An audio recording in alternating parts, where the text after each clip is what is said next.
All right. Well, it's still Women's History Month. Welcome to Women Veterans Alliance webinar. I'm Melissa Washington. I am the CEO and founder of Women Veterans Alliance. And our primary mission is to connect women veterans with each other and resources. And one of the ways that we do that is through our Wednesday webinar series. And thank you all for being here.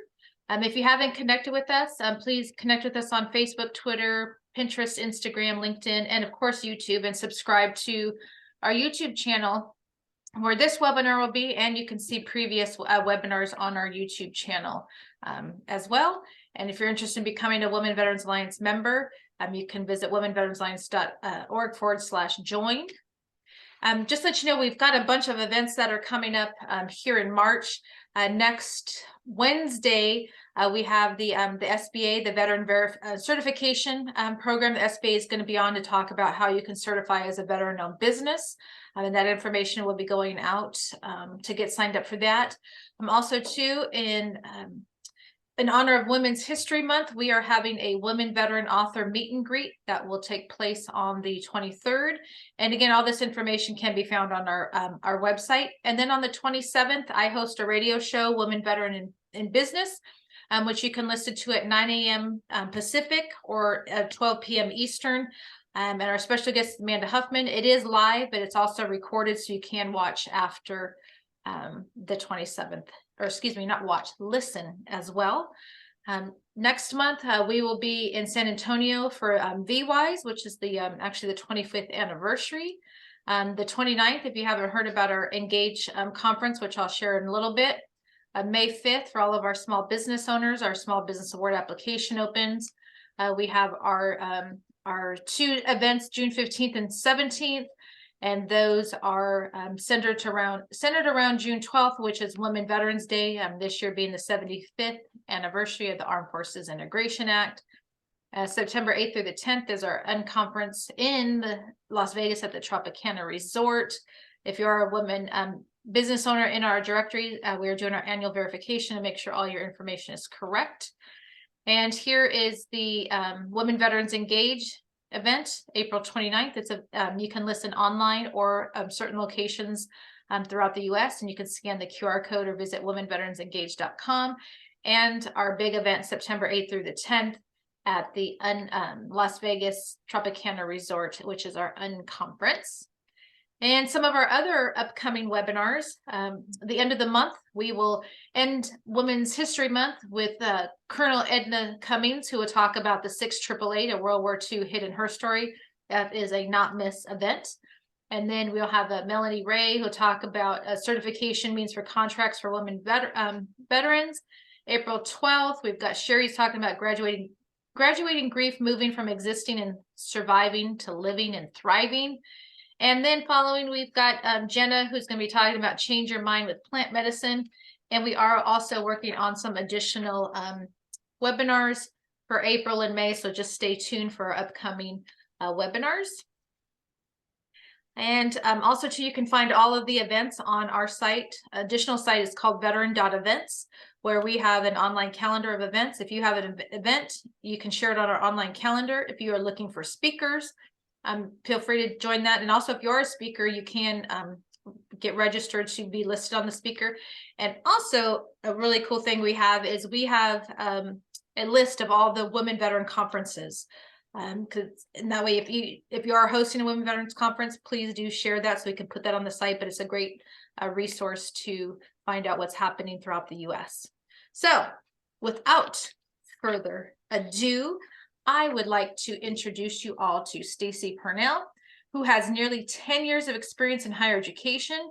She is currently the Senior Education and Employment Specialist for Military Family Research Institute at Purdue University, with her primary responsibility for the Forward Focus Fellowship.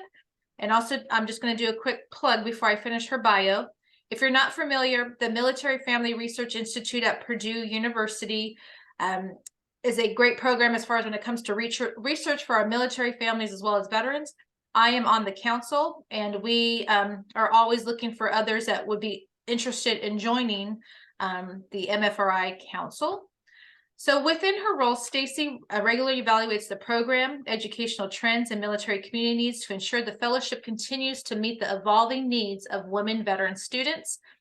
Prior to joining MFRI in 2021, she served as a faculty manager for Western Governors University, overseeing students in the graduate business program.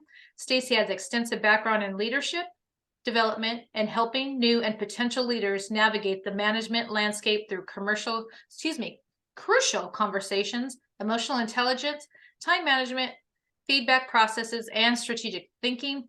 Stacy has dedicated her career to serving nonprofits and their work to better the lives of those around them. While Stacy has not served personally, her husband served in the Indiana National Guard. So without further ado, Stacy, it is all yours. Well, thanks, Melissa. I appreciate that warm welcome. And yeah, I will explain more about what MFRI here, the Military Family Research Institute is. But for anyone who's interested in joining our advisory council, by all means. Let me get this up here. Okay, maybe. Okay, can you see my screen okay? Yep. Did you want to? Yep. Yep. It's thinking. There we go. Okay. Took a second. My computer was thinking. It's okay. Well, thank you all for having me. I'm excited to be here and share the Focus Forward Fellowship. And what today I want to talk about is a little bit about background of the MFRI, the Military Family Research Institute, and then some background on why we focus on our women student veterans beyond the point of we all in this room understand that there's a need, but more of the why behind it. And then getting into what the fellowship is and what our outcomes have been. And if you do have questions, feel free to throw them in the chat, and then I'll certainly open it up at the end where you can pop off of mute. So a little bit about MFRI.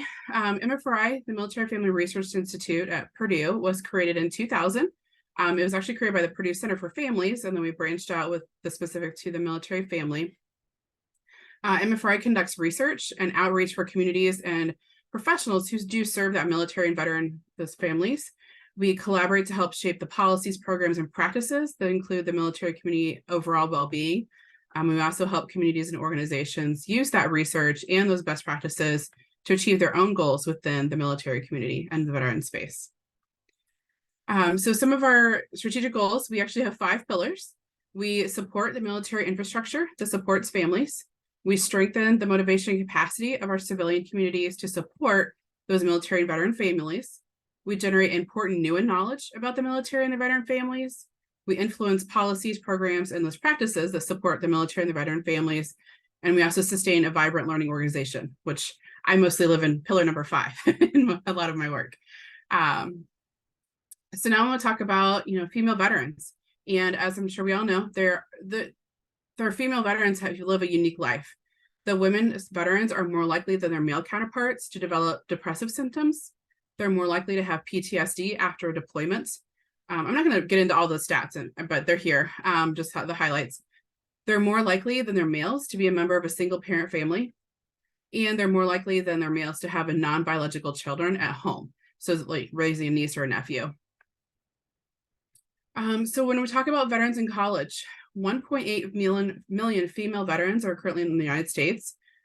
16.3% of all living veterans are expected to be women by 2043.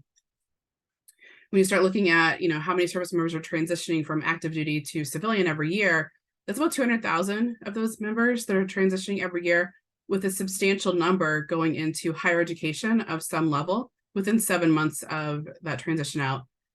And then 27% of our women students in college right now are veterans. With that, how can I best support our women student veterans? And that's really where we start looking at what is possible out there. How can I really dive into that particular demographic? And so one of the things that really started for us in 2016, the Disabled American Veterans Report really identified education as a serious gap for our women student veterans. They really share those characteristics of our non-traditional students, which are non-traditional students are those in higher education that are beyond that 18 to 24-year-old, which obviously as a women student veteran, age-wise alone, we'd immediately be in that non-traditional bracket. 79% of our women student veterans are older or over 25, compared to the 14% of our non-veteran population. 62% of our women students are first generation students. Our women veteran students are first generation.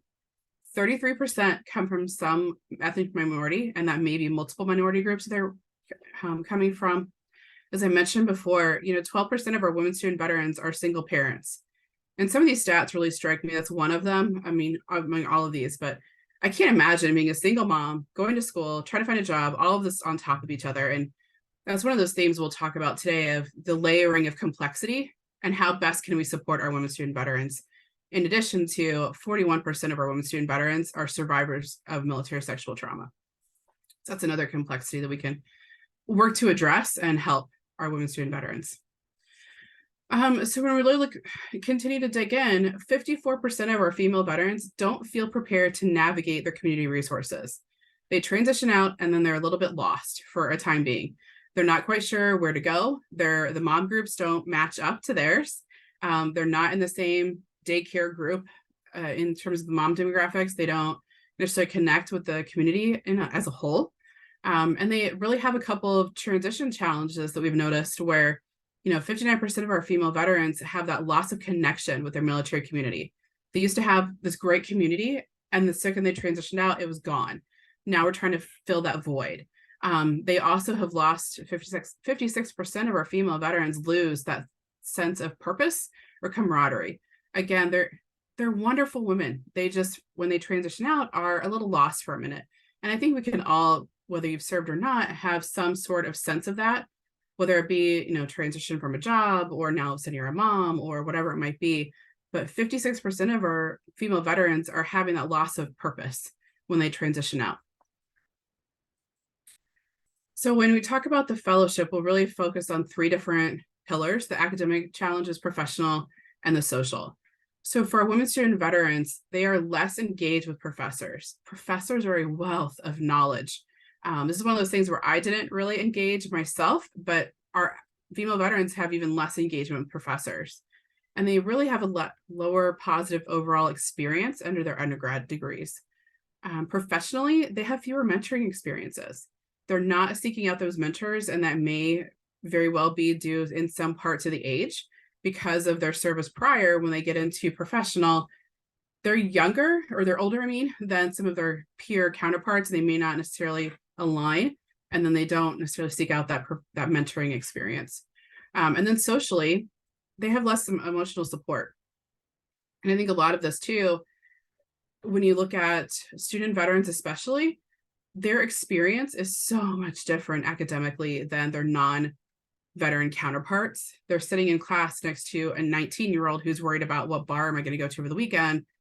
And the veteran is trying to figure out, well, what am I supposed to do with my kid over the weekend? Or how am I going to get a new job? Or what do I need to do with whatever paperwork I still need to file? And so it's just a very different experience. And as Melissa mentioned, I did not serve. I did not have that honor. My husband did. So I tried not to project any feeling there, just what I've learned and what I've experienced in my opportunity to work with women student veterans. But looking at all of that, we then come to the Focus Forward Fellowship. We thought through all of the data that we just talked about, those gaps we talked about, that loss of belonging, the not connecting with others, and we developed the Focus Forward Fellowship. It's a national mentoring and professional development program. We really try to help build that sense of community among veteran and active duty peers. We really try to connect with other mentors. We actually connect all of our women with 2 mentors when they go through the program. One is a career mentor, which is another woman in the fellows but chosen career field to really help promote that professional growth. And then also a coaching mentor who's a woman who's gone through the program herself.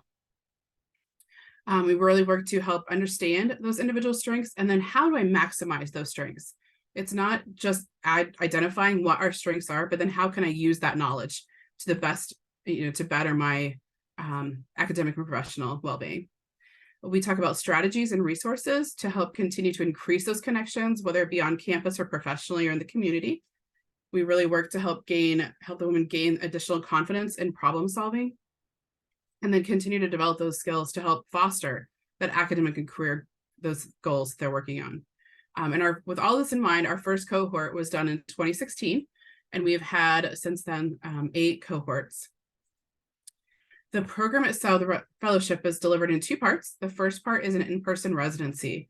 The in-person residency is a 4-day intensive workshop, and it's held on Purdue University's campus, where the women meet with their fellow veterans, their career mentors, their coaching mentors, and all of our fellowship faculty. And it truly is intensive. We have all of these sessions all day long with some excuse me, some social activities involved as well, but really trying to build those skills to fill those gaps that we talked about earlier. After the in-person residency completes, we then continue with the online community throughout the subsequent semester. It was throughout the academic year, and we were changing that up this year. But it's through the subsequent semester. And there we continue hammering in those skills. Excuse me.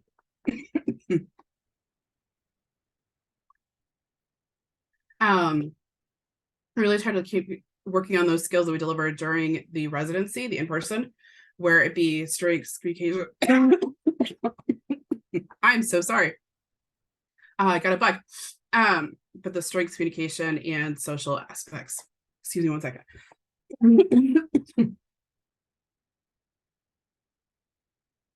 So sorry. The online community right now is delivered via Facebook, but we are in the process of transitioning that to Discord for the 2023 cohort. This is just a slide of 2016 outcomes. And this actually it's a manuscript that was developed by several individuals, including Shelley McDermott Wadsworth, who's the director of MFRI, on the outcomes, or the reason why and the outcomes of the fellowship. And this was just published in, I want to say, December of last year. So we're very excited about that. So sorry. So our fellows we've had 133 fellows. They have been in 8 cohorts from 80 different schools. And they've come from the 33 states and district, and representing all 5 branches of the military other than Space Force. And this map just kind of gives you an idea of where our fellows hail from. And it's really from all over the country. So what do our fellows study? Our fellows, 65% are undergraduate students. And given the program itself, we really gear our program to the undergraduates because they have a much bigger opportunity for a lift than our graduate students. But we certainly still work with our graduate students, our master's level students. 24% of our fellows have been in some sort of a STEM field, and another with 21% in business. Although we do open it up to any degree. We've had everyone, we do have a lot of healthcare, we have a lot of mental health students, and we also have had we had somebody that's working on tattoo certification to a master's in divinity. So we really do welcome all women, regardless of what they're studying, because all of our women student veterans can use that support. Most of our fellows, have been seniors, although we have had quite a few juniors and sophomores. And this 2023 cohort, I'm very excited about. The vast majority are undergrads with quite a few sophomores and juniors. Okay. So again, more about who our fellows are. When we start looking at the demographics of women student veterans as a whole, our fellows really follow those lines as well. 43% of our fellows have at least one dependent at home. 70%, I know we talked earlier about, I think it was 41% of women student veterans as a whole have some sort of military sexual trauma. 70% of our fellows have self-disclosed either a military-related injury or a disability, including that military sexual trauma. 58% of our fellows are over the age of 30. So I love when I'm talking to women and they're like, I don't know if this is for me. Yes, it really is. We've had fellows as young as 20 and as old as 50. So it ranges quite a bit, and we do welcome all of them. So some of our outcomes. This is one of the parts of the presentation I am the most excited about. I get really jazzed about academic outcomes or the academic impact. And so when we look at some of the impacts of the fellowship, and these are all, by the way, from a 2022 alumni survey we did last year, 91% of our respondents finished the program they were enrolled in, which is phenomenal. When you start looking at other non-traditional students nationally, it's only 31. Fellows finished at 91%. I adore that information right there. That just means that we're doing something right. We're helping our women to succeed academically. 39% of our fellows actually went on to another program. And then 13 actually started and finished another program as well since they finished their fellowship. And all of these pictures are from last year's fellowship, the residency itself. And so one of my favorite stories of one of our fellows, Jenny Brett, she was a 2018 fellow and then came back to be a coaching mentor in 2019 and 2020. Jenny, when she came to the fellowship, wasn't quite sure if she was going to do the fellowship. She kept going back and forth. She was working on an undergrad degree at the time. Honestly, wasn't even sure if she'd finish it. She came to the fellowship, got the skills she needed to get, got the confidence she needed, even though she's a phenomenal woman before. She just got that the reinforcement of what she really needed, finished her undergrad, got one after a master's and finished it, and is currently working on a doctorate, which she never would have even considered had it not been for the fellowship. So she's certainly one of our amazing success stories. One of many, many. So we're looking at professional outcomes. Again, our fellows, they are doing quite well. 77% of our fellows are working in a field related to their education program. So what they went to school for, they're currently working in that field. 65% of our fellows either started a new position or were promoted since completing the fellowship, which is phenomenal. So we're, again, really driving home those professional skills.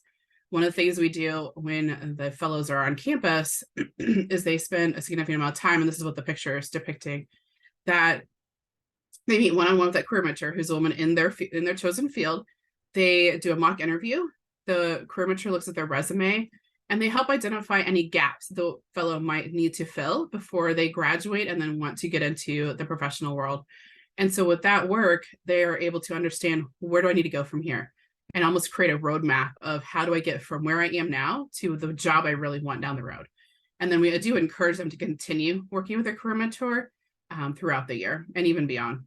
So this is one of my favorite stories last year. As Melissa mentioned, I started with MFRI in 2021. So the 2022 fellowship was my first one. Allison was a 2021 fellow and then a 2022 coaching mentor. The first day of our residency last summer, we're getting ready for opening dinner, which is a great event, and we have a speaker coming in, and Allison kind of shyly comes up to me. She's like, Stacy, and I was like, okay, what's wrong? She's like, I got a call, I need to step out. I'm like, okay. And I'm thinking like the worst is going on, and I'm like, well, what can I do for you? How can I help you? She got an interview for the job that she had always wanted to have, and they just wanted to talk to her that day. I was like, yes, please go do this. My office is upstairs. Do you need my office? She was fine. She got the job like 2 weeks later, and she has landed her dream job. She's now today a teacher in Japan. And she credits, again, the confidence and the skills that she gained through the fellowship with landing her dream job.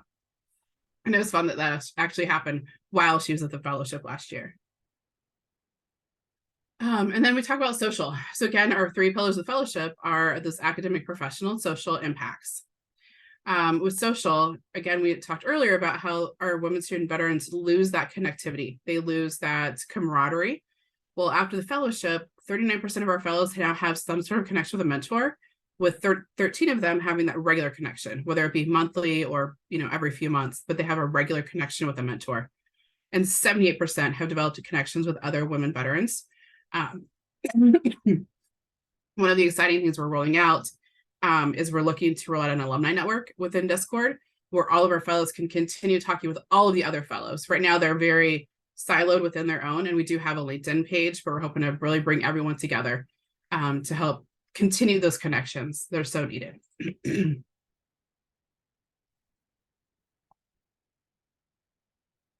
Okay, so some highlights from 2022, which was our residency last summer.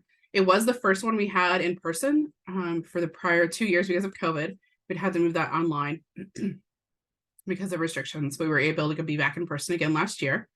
We really, again, talked about the fellows' strengths. We helped them identify what their strengths were. We helped identify what the strengths of others were and how to best maximize their interactions between individuals, whether that be academically, professionally, or even personally. We talked about communication skills.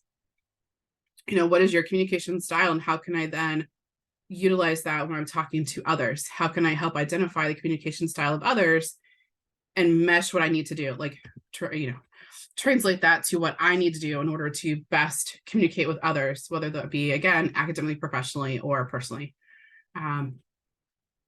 We also spend time really considering and creating goals to work on in the coming year in terms of, this is the last day, and we really talked about what have we learned, where have we gone, or what have we done, where do we want to be? And part of what we're doing with those goals is really have accountability partners within the other fellows, so we can help one another continue to reach our goals. We do bring a professional photographer in, and they do headshots for all of the women, and we give them to them digitally so they can use those on social media, on resumes, wherever they need to, professionally or elsewhere. And then all of our fellows connected again with those two mentors, the one career mentor in their field, and then the coaching mentor who was the former fellow. Our coaching mentors come in the day before residency, and they have their own track, which we started last year as well. We do a coaching mentor track, which really speaks to how best to be a mentor, how to give and provide feedback, how to continue to grow their own leadership and personal growth, as well as helping others. The coaching mentor will then work with her own small group, which is about 4 to 5 of the fellows, both during the week and throughout the entire cohort. So for this year, it's through June of this year. After the residency, we then send all the women back to their home campuses, and that's where we then transition to that online community where we work through those monthly themes, which really reiterate the learnings that we had in the residency, whether it be strengths, communication, goal setting, etc. And we continue those throughout the year, the academic year. So 2023 is very exciting. We're gearing up for that. I was actually on a call earlier and we just booked the room for our closing dinner, which is exciting. Our fellows were selected in February. So the application period runs from November through January normally. Information goes out about that in the fall. And I'll have a QR code that everyone can get to get on our mailing list. You're one of the first people to know when our applications do open. The 2023 fellowship the residency will be the week of July 17th, again on the Purdue campus in West Lafayette, Indiana. And then we'll have our 2023 online community, which follows right after. It actually starts right before, so everyone can get to know each other before they even travel. And then we'll continue through the subsequent semester. And the one thing I absolutely adore is that we have amazing donors, absolutely phenomenal donors.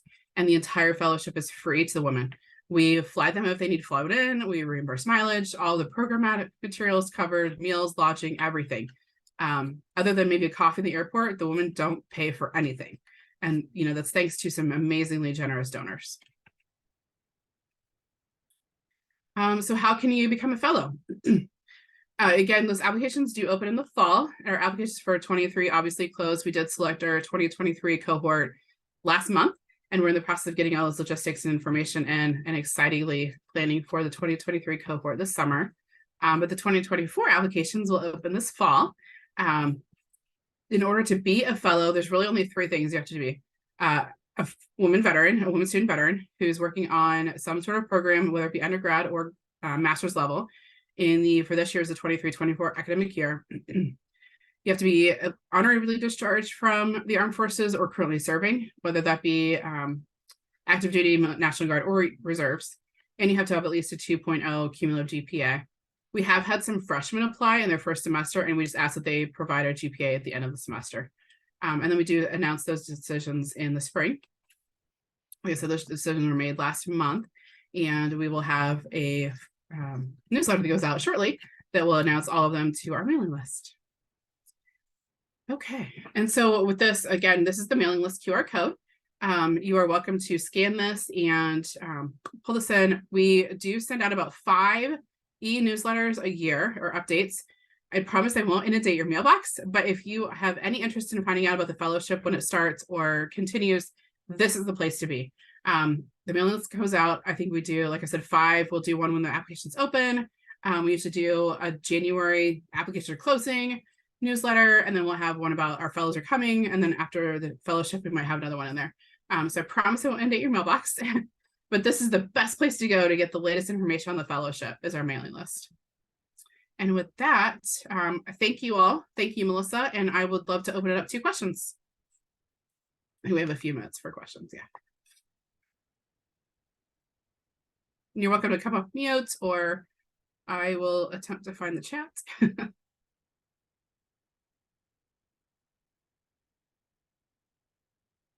Hi, Stacy. Thank you so much for the information. Yes. Really appreciate it. Uh-huh. So mainly the program, of course, would be for a female veteran who is registered in school currently. Right. And you mentioned either undergrad or graduate level. Mm-hmm. So let's say if I knew somebody who would be interested in the program, but is Mhm. planning to enroll in school.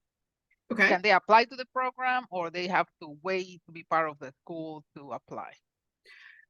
So we've had a couple, we actually had one this year where they had just graduated from their undergrad and were getting ready to do a grad program.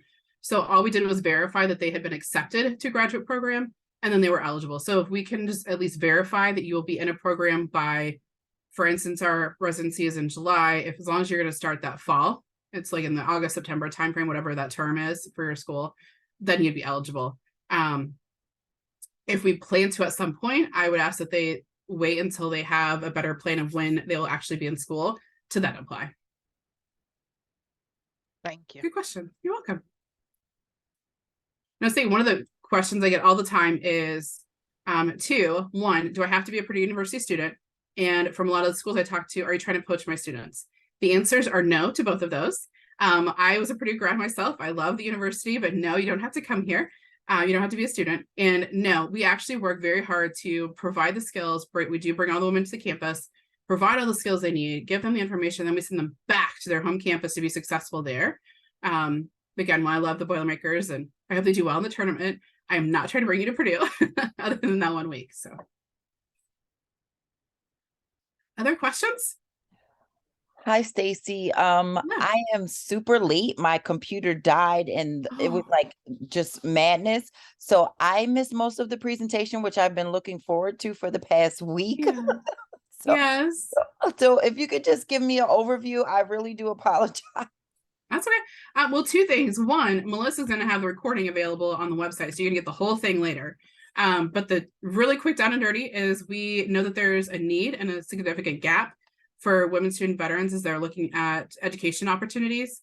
They have some pretty significant hills to climb. And so we, with the fellowship, have really worked to address those gaps and fill those needs. And so with the fellowship, it's a 2-part program where we bring women into the onto the Purdue campus in the fall, or I'm sorry, in the summer, in July, for a 4-day intensive residency. We talk about the women's strengths, communication, all of those things that they need to be successful academically, professionally, and socially.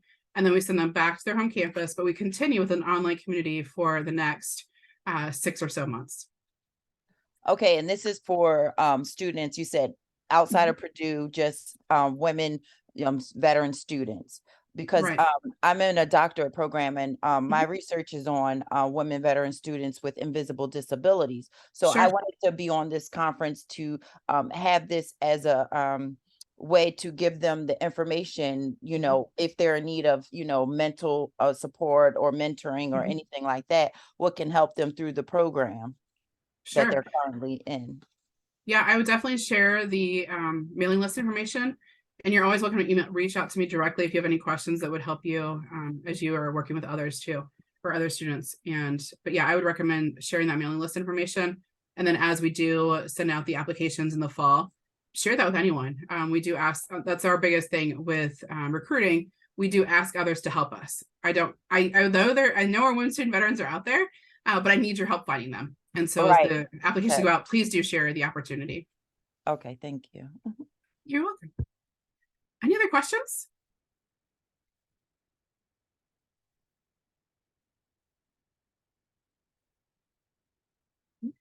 Well, my email and phone number are up here. If you have any questions afterwards, you're always welcome to get a hold of me.